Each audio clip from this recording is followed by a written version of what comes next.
এখন সময় ভোর 4:30। এই রাস্তার মধ্যে আমি ছাড়া একটা পিঁপড়াও দেখতে পাচ্ছি না। তো এইটা আমাদের ডিউটির টাইম, এখানে বাস আসবে, তো বাসের জন্য অপেক্ষা করছি। বাস চলে আসছে, তো এখন মাঝপথে।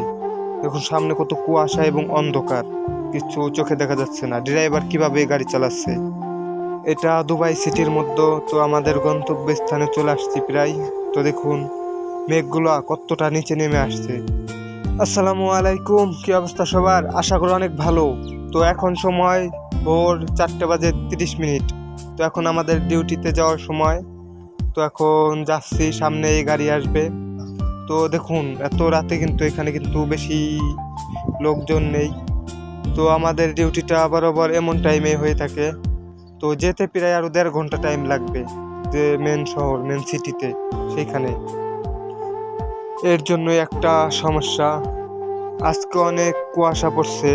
তো সামনে হয়তো আরো কুয়াশা হবে, কারণ এখানে একটু ফাঁকা জায়গা, তাও এত কুয়াশা দেখা যাচ্ছে। তো দেখা যাবে ড্রাইভার কিভাবে এই কুয়াশার মধ্যে গাড়ি চালায়।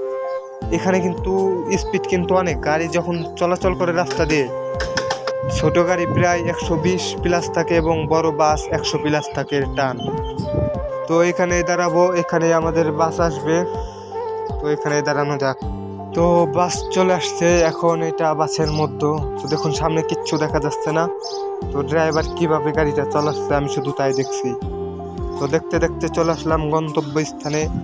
তো দেখুন আজকের আকাশের অবস্থাটা কি ভয়াবহ। এই সামনের বিল্ডিংগুলা এই পাশে কিন্তু ঠিক আছে, কিন্তু এই পাশে দেখুন বিল্ডিংয়ের কত নিচে পর্যন্ত মেঘ নেমে আসছে। তো নিচ দিয়া মেঘ, উপরের বিল্ডিং দেখা যাচ্ছে, নিচে আবার মেঘ। এই কেমন সিস্টেম ভাই? এই প্রথম দেখলাম এই জিনিসটা। মেঘগুলা প্রায় বিল্ডিং এর মাঝখান পর্যন্ত চলে আসছে। অসাধারণ একটা দৃশ্য এটা।